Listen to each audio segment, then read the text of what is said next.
Let's start from rule number 1।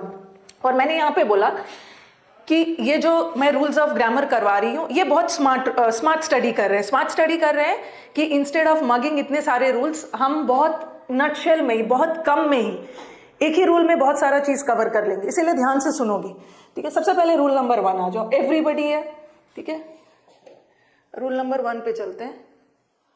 You have the word, जो मैं question पूछूंगी बस उसी का आंसर देना। हमारे पास एवरीबडी है, एवरीथिंग है, नोबडी है। पहले इस वर्ड के जड़ तक जाना है, ठीक है, इस वर्ड के एकदम रूट तक जाना है। रूट तक जाना मतलब इस वर्ड का पहले पार्ट ऑफ स्पीच समझना है, ठीक है। अगर आप किसी वर्ड का पार्ट ऑफ स्पीच समझ जाते हो ना तो कुछ हद तक आपको समझ में आ जाता है कि ऐसे वर्ड अगर एरर डिटेक्शन में आ गया तो इससे रिलेटेड कैसा कैसा एरर आ सकता है। तो सबसे पहले मैं आपसे पूछती हूँ, एवरीबडी, एवरीथिंग, नोबडी, नथिंग, इसका पार्ट ऑफ स्पीच बताना क्या है। नाउन है, प्रोनाउन है, एडवर्ब है, एडजेक्टिव है, क्या है ये? इसका पार्ट ऑफ स्पीच बताना। पार्ट ऑफ स्पीच बताना, पार्ट ऑफ स्पीच बताना। कोई इधर उधर का क्वेश्चन नहीं पूछेगा, इन लिeu ऑफ और वो सब नहीं, पार्ट ऑफ स्पीच बताना। ये प्रोनाउन है, ये प्रोनाउन है, वेरी गुड, ये प्रोनाउन है, एकदम सब शांत रहेंगे। ये प्रोनाउन है। सेंटेंस बना के देखो, मैंने लिखा एवरीबडी, ये देखो मैंने लिखा, एक सेंटेंस बनाया, everybody is present. Everybody is present, ये इज क्या है? वर्ब, और हर वर्ब का अपना सब्जेक्ट होता है। ये जो इज लगा है किसके लिए लगा है? एवरीबडी के लिए। और हर वर्ब का अपना सब्जेक्ट होता है, और किसी भी वर्ड को सब्जेक्ट होने के लिए क्या होना है? नाउन या प्रोनाउन। सभी प्रेजेंट थे, तो ये सभी किसके लिए यूज हो रहा होगा? किसी लोग के लिए, ये पीपल के लिए यूज हो रहा होगा। पीपल नाउन है और इस नाउन के बदले ही प्रोनाउन यूज होगा। तो ये जो एवरीबडी है ये प्रोनाउन है। तो सबसे पहले हमने इस वर्ड का क्या देखा? पार्ट ऑफ स्पीच देखा। देखो यहीं पे हम सारा कवर कर लेंगे। यहाँ पे सारा कवर करना मतलब कि इस वर्ड से एग्जाम में कैसा कैसा एरर आता है। पहला तो आपने ये सीखा कि ये वर्ड प्रोनाउन है, ठीक है। ये everybody, everything, nobody, nothing, somebody, something, all these are pronouns. और दूसरा डिफरेंस आपने क्या देखा कि एवरीबडी लोगों के लिए यूज होता है और एवरीथिंग चीजों के लिए। उसी तरह नोबडी लोगों के लिए, नथिंग चीजों के लिए। दूसरा चीज आपने ये सीखा। और तीसरा चीज आपको क्या ध्यान रखना है, जब ये एवरीबडी का पार्ट ऑफ स्पीच क्या है? प्रोनाउन।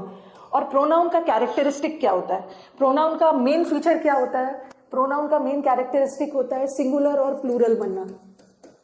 सिंगुलर और प्लूरल बनना। और हमारा जितना भी 8 पार्ट ऑफ स्पीच है, you have 8 parts of speech, और 3 ही पार्ट ऑफ स्पीच है जिसका टेंडेंसी है सिंगुलर और प्लूरल बनने का।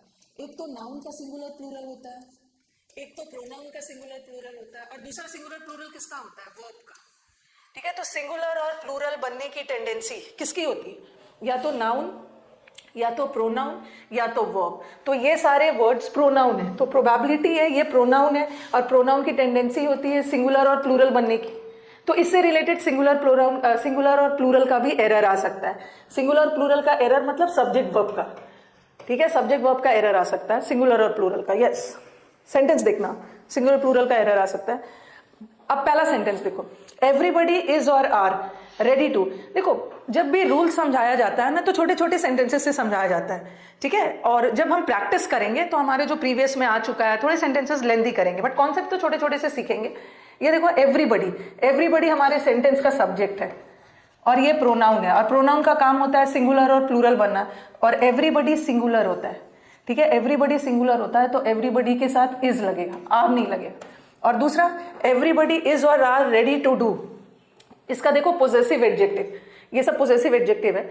Everybody is or are ready to do his or their work. Answer बताइए, हिज होगा, हिज। क्यों? क्योंकि एवरीबडी सिंगुलर होता है। अगर एवरीबडी सिंगुलर है तो उसका पोजेसिव भी बनेगा सिंगुलर ही, हिज नहीं होगा, सॉरी देयर नहीं होगा, हिज होगा। अगर ऑप्शन में हर भी रहता, वैसे हिज भी सिंगुलर है और हर भी सिंगुलर है, अगर ऑप्शन में हर भी होता ना, बट फिर भी हम किसको मानते हैं? हिज को, बिकॉज एवरीबडी में जेंडर क्लियर नहीं हो रहा, मेल है कि फीमेल है, और जब मेल फीमेल क्लियर नहीं है तो हम किसको मानते हैं? मेल को मानते हैं, मेल डोमिनेटेड सोसाइटी, मेल को मानते। एक तो ये एरर आता है एवरीबडी, जहां भी आपको एवरीबडी दिख गया ना तो आप देख लेना है कि सिंगुलर और प्लूरल वाला एरर चेक कर लेना। एवरीबडी सिंगुलर है, इज लेगा, ये भी इज ले। नेक्स्ट वाला सेंटेंस बताओ, मेरा क्लास मंडे से सैटरडे हर दिन है। Anybody can do the work if they try. इसका आंसर बताइए कमेंट बॉक्स में, सिर्फ आंसर, कमेंट बॉक्स में आपके सिर्फ आंसर्स आने चाहिए। आंसर बताओ। नहीं मनोज, ये सिंगुलर होता है। ये जो एवरीबडी, एवरीथिंग, नोबडी होता है ना, ये सब सिंगुलर प्रोनाउंस है। कुछ नाउन सिंगुलर भी होता है, प्लूरल भी होता है। वैसे कुछ प्रोनाउंस भी देखो, ही सिंगुलर है, ही का दे, तो ही हमेशा सिंगुलर, दे हमेशा प्लूरल। लेकिन ये सारे प्रोनाउंस, ये सारे प्रोनाउन सिंगुलर होते हैं, ठीक है, सारा सिंगुलर। हाँ, आंसर बताइए। Anybody can do the work if they try. Error यहाँ पे, एनीबडी सिंगुलर है, एनीबडी सिंगुलर है ना, तो इसके साथ दे नहीं लगेगा, इसके साथ ही लगेगा, और ही लग गया तो क्या हो गया, ट्राइस, ट्राइस, ट्राइस। नेक्स्ट वाला स्लाइड, नेक्स्ट वाला एक, हाँ, अब नेक्स्ट वाला सेंटेंस बताओ। नथिंग बट सम बुक्स, या नथिंग भी सिंगुलर होता है, ठीक है, नथिंग, नोबडी, एनीबडी सब सिंगुलर होता है, तो आपने साथ वर्ब भी सिंगुलर ले। Nothing but some books was या वर अवेलेबल, ये एग्जाम का बहुत फेवरेट क्वेश्चन है, ये कई बार आपके एग्जाम में आया है, बहुत फेवरेट क्वेश्चन है। कुछ बच्चों का आंसर वॉज आ रहा है, कुछ बच्चों का आंसर वर आ रहा है। हम इंडियंस की हैबिट क्या होती है ना, पहले हम हिंदी में ट्रांसलेट करते हैं, ठीक है, हिंदी और इंग्लिश का कोई लेना देना नहीं है, दोनों बिल्कुल अलग है, दोनों बिल्कुल अलग है। तो don't do the translation, because if you go by translation ना, तो देयर आर चांसेस कि आप एरर कर दोगे, क्योंकि आप इसको हिंदी में ट्रांसलेट करोगे। नथिंग, बुक्स को छोड़कर कुछ भी अवेलेबल नहीं था, इसका मतलब आपको लगेगा अवेलेबल तो बुक्स था और बहुत सारे बुक्स है, आप वर्ड लगाओगे, बट आंसर वॉज होगा। बट क्यों, क्यों सम बुक्स वॉज अवेलेबल? अब मुझे इसका आंसर, हाँ, वर्ड नहीं होगा, वर्ड नहीं होगा, वॉज होगा, वॉज होगा। क्यों?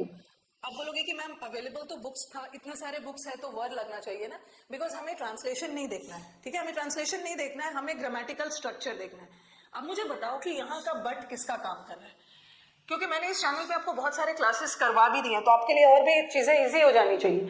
मैंने आपको बताया है कि बट किसका काम करता है। बट सेंटेंस में कंजंक्शन का, ऐसा नहीं है, कई बार मैं बच्चों से पूछती हूँ तो बच्चे आंसर बताते हैं कि मैम इसका आंसर वॉज होगा, और मैं पूछती हूँ कि क्यों होगा, तो वो बोलते हैं मैम ऐसे ही होता है, रट लेना है, इसको रटना नहीं है, इसके पीछे भी लॉजिक है। बट कंजंक्शन का काम भी करता है और बट प्रीपोजिशन का काम भी करता है, ठीक है। जहां जहां बट कंजंक्शन का काम करता है उसका मीनिंग निकलेगा लेकिन, एक बट प्रीपोजिशन का भी काम करता है, वहां बट का मतलब निकलता है एक्सेप्ट। एक्सेप्ट का मतलब होता है के सिवाय, थोड़ा स्पेलिंग हिंदी का इधर उधर भी हो जाएगा ना, माफ कर देना। के सिवाय, के सिवाय, बता रही हूं, के सिवाय। अब ये सेंटेंस देखना, मैंने सेंटेंस लिखा, ही वर्कड हार्ड, थोड़ा सा स्पीड में, हमें बहुत सारे रूल्स करने हैं। He worked hard but he failed, उसने कड़ी मेहनत की लेकिन फेल हो गया, तो यहाँ का बट क्या है, उसने कड़ी मेहनत की लेकिन फेल हो गया, तो यहाँ का बट कंजंक्शन का काम कर रहा है, ठीक है। ही देखो, ही क्या है, सब्जेक्ट, वर्ब क्या है, वर्ब, सब्जेक्ट वर्ब मिलके क्लॉज। ही क्या है, सब्जेक्ट, फेल क्या है, वर्ब, सब्जेक्ट वर्ब मिलके क्लॉज, और यहाँ पे बट दो क्लॉज को जोड़ रहा है, तो यहाँ का बट तो कंजंक्शन है। लेकिन यहाँ का बट देखो, यहाँ का बट दो क्लॉज को नहीं जोड़ रहा है, यहाँ बट का मतलब लेकिन नहीं निकल रहा है, यहाँ बट का मतलब निकल रहा है एक्सेप्ट, यहाँ बट का मतलब निकल रहा है के सिवाय, बुक्स के सिवाय कुछ भी प्रेजेंट नहीं था, तो यहाँ का जो एक्सेप्ट है प्रीपोजिशन का काम कर रहा है, ठीक है, कंजंक्शन का नहीं। और जब भी सेंटेंस में प्रीपोजिशन आ गया, हम मेन सब्जेक्ट किसको मानते हैं, जो प्रीपोजिशन से पहले नथिंग है, ठीक है, प्रीपोजिशन से पहले नथिंग है और नथिंग सिंगुलर होता है, इसलिए वॉज होगा, वॉज, ठीक है, यस, वॉज होगा। यहाँ कंजंक्शन का काम नहीं कर रहा है, यहाँ प्रीपोजिशन का काम कर रहा है बट, और मेन सब्जेक्ट किसको मानते हैं, प्रीपोजिशन से पहले वाला। ये नथिंग मेन सब्जेक्ट है, प्रोनाउन है और सिंगुलर होता है, इसलिए वर्ब भी सिंगुलर। अब मुझे फोर्थ वाले सेंटेंस का एरर बताइए, फोर्थ वाले सेंटेंस में क्या एरर है? कोई कुछ अभी बात नहीं करेगा, बस मुझे आंसर बताएंगे। Nothing but some students was present ना, नो एरर नहीं है नो एरर नहीं है, एरर है, नो एरर कहाँ से है, नहीं है, एरर है। पहले देखो वर्ब सही है ना, हर समय आपको सब एंगल से देखना है ना। अब पहले वर्ब देख लो, वर्ब तो सही है क्योंकि यहाँ का नथिंग सब्जेक्ट है, ये प्रीपोजिशन है, नथिंग सब्जेक्ट है, सिंगुलर है, तो वर्ब भी सिंगुलर। बट गड़बड़ी कहीं और पे, याद रखना है कि हर बार वर्ब ही गलत नहीं होता है, कई बार हमारा सब्जेक्ट भी गलत होता है। ये देखो, ये बोल रहे हैं स्टूडेंट्स को छोड़कर कोई भी प्रेजेंट नहीं थे, स्टूडेंट्स को छोड़कर एक व्यक्ति भी प्रेजेंट नहीं था, तो स्टूडेंट तो पर्सन है, पर्सन का कंपैरिजन पर्सन से होगा, पर्सन का कंपैरिजन किसी थिंग से नहीं होगा, इसलिए यहाँ पे आंसर इज नथिंग नहीं है, नोबडी होगा, yes, nobody is the correct answer. Next, every section, sorry, चलो मैं थोड़ा इसको हटाती हूँ, बोर्ड गंदा करने की मुझे बहुत हैबिट है, मैं साफ करती हूँ। वॉज होगा, ठीक है, यहाँ पे, और यहाँ पे नोबडी होगा। चलो अब मुझे बताओ, everyone section of the society is feeling the pinch of rising prices and corruptions, ठीक है, मैंने सोसाइटी का हर क्षेत्र, सोसाइटी का हर पहलू फेस कर रहा है जो प्राइस इंक्रीज हो रहा है। आंसर बताइए। आंसर बच्चे सही दे रहे हैं, यहाँ पे एरर है, यहाँ पे एरर है क्या, यहाँ पे everyone नहीं होना चाहिए, यहाँ पे every होना चाहिए, बट बताओ क्यों, everyone सेक्शन नहीं होगा, every सेक्शन होगा। बट क्यों? इसके पीछे लॉजिक बताइए, लॉजिक बताइए, लॉजिक बताइए, लॉजिक बताइए कि इसके पीछे लॉजिक क्या है। अगर सेशंस अच्छे लग रहे हैं, सेशंस अच्छे लग रहे हैं तो लाइक कर दीजिएगा भाई। 822 वॉचिंग है और 426 ही लाइक है, और शेयर करते जाइएगा सेशन को। मैं देखूंगी जैसे बच्चों का रिस्पॉन्स है और भी क्लास को इंटरेस्टिंग बनाते जाना है। हाँ, बस याद रखना है ना कि ये सेक्शन क्या है। What is section? Section TION वाले वर्ड नाउन है, तो ये एग्जाम का आया हुआ सेंटेंस है, ये नाउन है। और एवरीवन क्या बताया मैंने अभी बताया ना, एवरीवन प्रोनाउन है। और नाउन और प्रोनाउन एक साथ नहीं आ सकता है। ओके, नाउन और प्रोनाउन एक साथ आ ही नहीं सकता है। नाउन के बदले ही तो प्रोनाउन आता है। We use pronouns instead of nouns, तो दोनों में से कोई एक ही होगा नहीं, या तो नाउन होगा या तो प्रोनाउन होगा। तो इसमें हमें क्या करना है, हम सेक्शन को तो हटा नहीं सकते हैं, तो हम एवरीवन सेक्शन ना करके एवरी कर देंगे, क्योंकि सेक्शन नाउन है। कौन सा सेक्शन? एवरी। एवरी एडजेक्टिव, हम एडजेक्टिव डाल सकते हैं, एडजेक्टिव डाल सकते हैं। ठीक है, नेक्स्ट वाला। ये अभी मैंने जो अभी जो मैंने एवरीबडी, एनीथिंग, नथिंग, ये जो एरर करवाया, ये कौन सा एरर करवाया? एक तो बता दिया, सब्जेक्ट वर्ब वाला एरर आता है। दूसरा, नथिंग चीजों के लिए, नोबडी पर्सन्स के लिए। फिर मैंने आपको ये भी बताया एवरीवन प्रोनाउन होता है और सेक्शन भी प्रोनाउन है, नाउन है। नाउन प्रोनाउन एक साथ नहीं आ सकता। ठीक है, ईच भी लगा सकते हो, लेकिन ईच क्यों हटाओगे? जब एवरीवन दिया है ना, तो एवरी कर दो, एवरी कर दो। ओके आशीष, एवरी कर दो। वैसे ईच भी करोगे तो रॉन्ग नहीं है। और देखो एवरी सेक्शन सिंगुलर है, सिंगुलर लगा। अब नेक्स्ट देखो, इससे रिलेटेड और कैसे एरर आ सकता है। ये जो नोबडी, समबडी है, यहाँ इससे रिलेटेड सब्जेक्ट वर्ब का भी एरर आता है। इसी चीजों को हम हर जगह अलग अलग पढ़ते हैं ना, उस वजह से आपको बहुत सारे रूल्स हो जाते हैं और आप डरने लगते हो कि मैम इतने सारे रूल्स कैसे याद रखेंगे। बस आप याद रखना, उसीलिए मैंने बोला कि हमें स्मार्ट स्टडी करना है, हमें चीजों को कंडेंस कर लेना है, एक ही जगह सब पढ़ लेना है। नोबडी समबडी का तो एक पहलू कर लिया। अब समबडी नोबडी से हमारे एग्जाम में क्वेश्चन टैग का भी एरर आता है, और हर स्टूडेंट ने क्वेश्चन टैग तो पढ़ा होगा। बस क्वेश्चन टैग का एक बेसिक रूल है कि अगर सेंटेंस पॉजिटिव है तो टैग नेगेटिव बनेगा, सेंटेंस नेगेटिव है तो टैग पॉजिटिव बनेगा। अब मुझे आप इसका टैग बनाकर बताओ, टैग बनाओ, टैग बनाइए इसका। समबडी वाज प्रेजेंट, हाँ इसका टैग बनाइए। अच्छा, रजत बोल रहे हैं wasn't he, wasn't he, wasn't he, wasn't he, मतलब मैक्सिमम बच्चों का आंसर गलत आ रहा है। मैक्सिमम बच्चों का आंसर आ रहा है wasn't he, wasn't he, क्योंकि बच्चों ने देखा कि somebody तो सिंगुलर होता है, somebody सिंगुलर है, वर्ब भी सिंगुलर है, और टैग बनाते समय हम किसका यूज करते हैं? वर्ब और प्रोनाउन का। तो was का आपने wasn't कर दिया, और somebody सिंगुलर है उसके लिए he लगा दिया, क्योंकि टैग बनाने के लिए हम सब्जेक्टिव केस का यूज कर रहे हैं। मैक्सिमम का आंसर गलत आ रहा है। डिडंट भी लगा दिया, डिडंट तो नहीं होगा। ये देखो यहाँ पे नोट करने वाला चीज, यहाँ पे आप नोट करिएगा टैग। वैसे टैग बहुत इजी चैप्टर है, okay, tag is a very easy chapter, but आप लोग गलती क्या कर देते हो? टैग को फॉर ग्रांटेड ले लेते हो। ओके, ग्रांटेड लेके चलते हो। ध्यान रखना है, समबडी, अभी मैंने बोला कि समबडी, नोबडी, ये सब सिंगुलर होता है। समबडी लोगों के लिए, समथिंग चीजों के लिए। ध्यान देना है, टैग में थोड़ा सा ऑपोजिट हो जाता है। समबडी, नोबडी, ये सब, ये पर्सन के लिए, समबडी नोबडी पर्सन के लिए, और ये थिंग के लिए। और मैंने टैग वाला एग्जाम्पल इसलिए यहाँ पे रखा ना, टैग में थोड़ा ऑपोजिट हो जाता है। आप बोलोगे कि मैम ये सब तो सिंगुलर है, सब सिंगुलर है ना, तो टैग भी तो सिंगुलर बनना चाहिए। लेकिन याद रखना है कि समबडी, नोबडी, इसका जो टैग है ना, टैग बनाते समय अगर लोगों के सेंस में है तो इसका टैग प्लूरल बनेगा।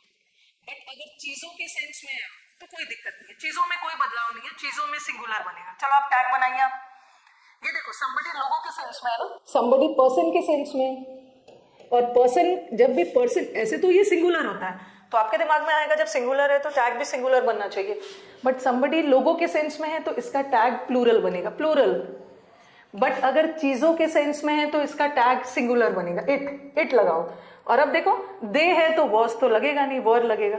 सेंटेंस पॉजिटिव है तो टैग नेगेटिव, और इट है तो चीजों के सेंस में कोई बदलाव नहीं हो रहा। जो भी थोड़ा सा आपको याद रखना है पर्सन के सेंस में, तो इसका तो सही बनेगा, wasn't it।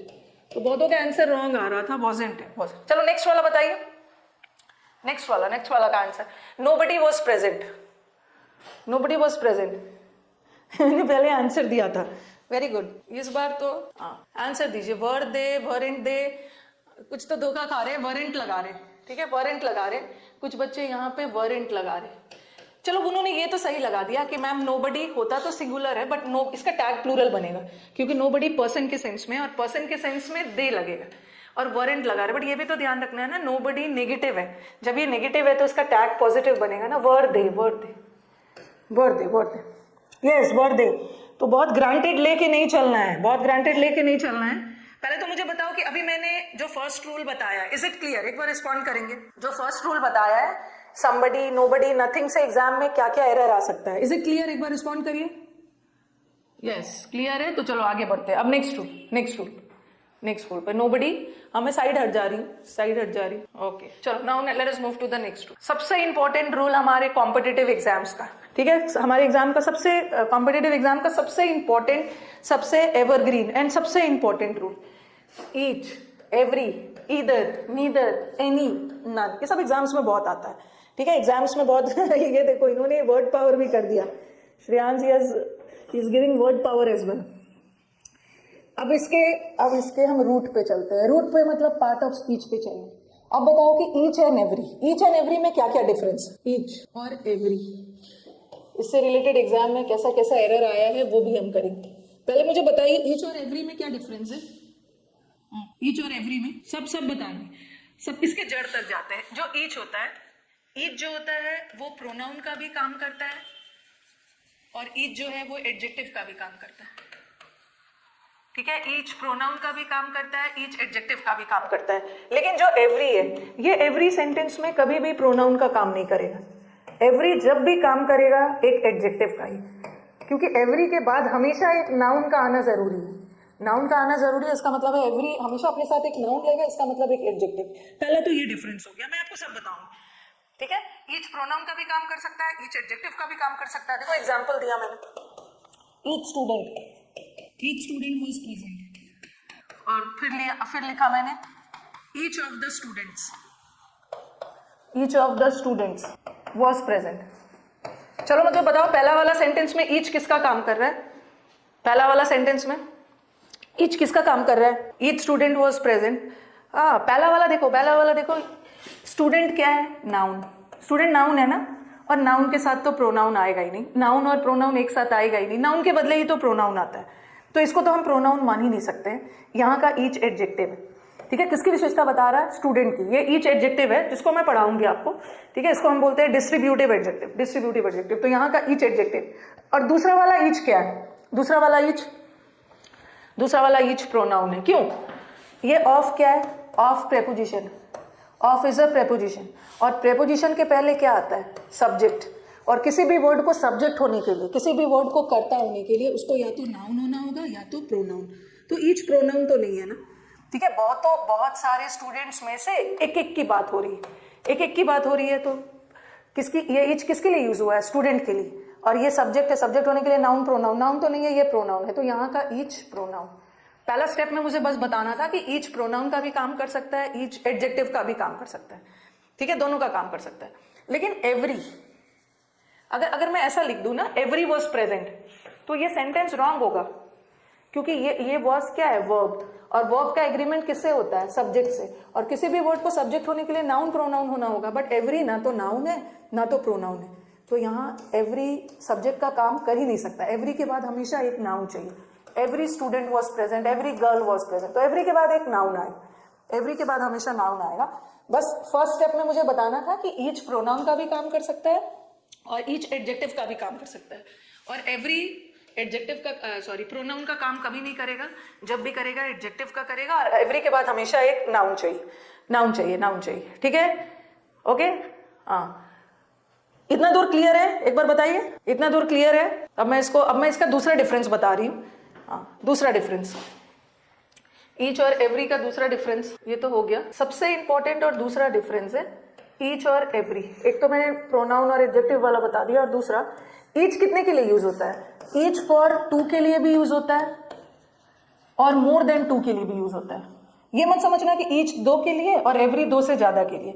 ईच 2 के लिए भी यूज कर सकते हैं, मोर देन 2 के लिए भी यूज कर सकते हैं, बट एवरी हमेशा मोर देन 2, एवरी हमेशा 2 से ज्यादा, यस, बट ईच 2 के लिए भी और 2 से ज्यादा के लिए भी, ठीक है, एवरीवन वाज प्रेजेंट, ठीक हो, यस एवरीवन वाज प्रेजेंट, ठीक है, ओके, हाँ, ये दोनों के लिए यूज होता है। अब देखो इससे कैसे एरर आया है, एग्जाम्स में एरर कैसा आया हुआ है बता रही हूँ। और दूसरी बात मैंने लिखा ईच ऑफ द स्टूडेंट्स, आप बोलोगे ना, आप मुझे बोलोगे कि मैम एक सेंटेंस में तो आपने लिखा था ईच स्टूडेंट, एक सेंटेंस में तो आपने ईच के साथ स्टूडेंट लगाया था, ईच के साथ स्टूडेंट लगाया था, और दूसरे में जब ऑफ आ गया तो यहाँ पे एस लगा दिया। क्यों?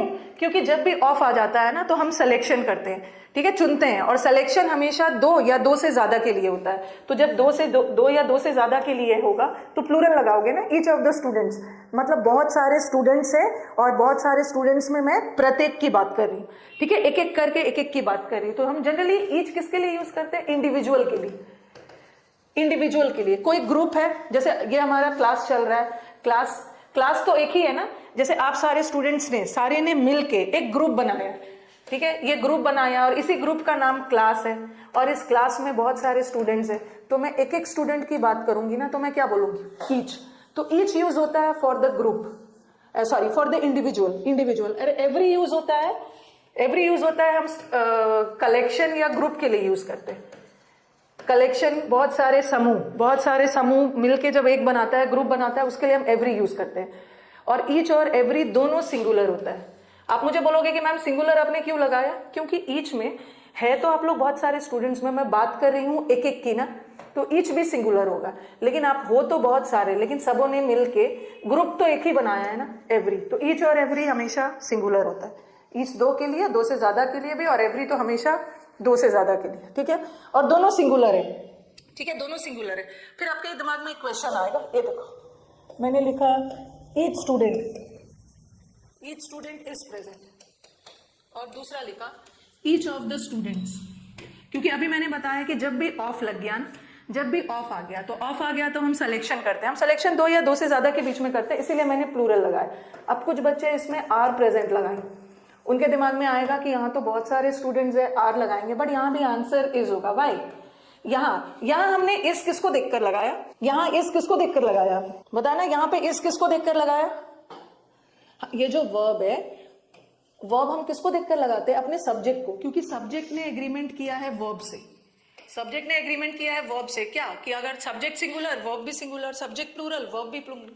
तो यहाँ का ईच एडजेक्टिव का काम कर रहा था, तो यहाँ जो हमने वर्ब लगाया है ईच को देख के नहीं लगाया, ईच एडजेक्टिव है, और एडजेक्टिव कभी भी सब्जेक्ट नहीं बनेगा, सब्जेक्ट बनने के लिए तो नाउन या प्रोनाउन होना। यहाँ हमने स्टूडेंट को देख के लगाया, स्टूडेंट, ईच के बाद हमेशा सिंगुलर आएगा, तो हमने इज लगाया। अब आपके दिमाग में आएगा यहाँ तो इतने सारे स्टूडेंट्स है, आर लगना चाहिए, बट बिकॉज हम यहाँ स्टूडेंट्स को देखेंगे ही नहीं, ये हमारा बीच में प्रेपोजिशन आ गया। मेन सब्जेक्ट किसको मानते हैं? जो प्रेपोजिशन से पहले, ठीक है, प्रेपोजिशन से पहले हमारा मेन सब्जेक्ट होता है, और मेन सब्जेक्ट होने के लिए नाउन या प्रोनाउन, तो यहाँ पे ये प्रोनाउन है, ईच प्रोनाउन है, हम अपने प्रोनाउन को देख के इज लगा रहे हैं, ठीक है, इज लगा रहे हैं, इज, यस।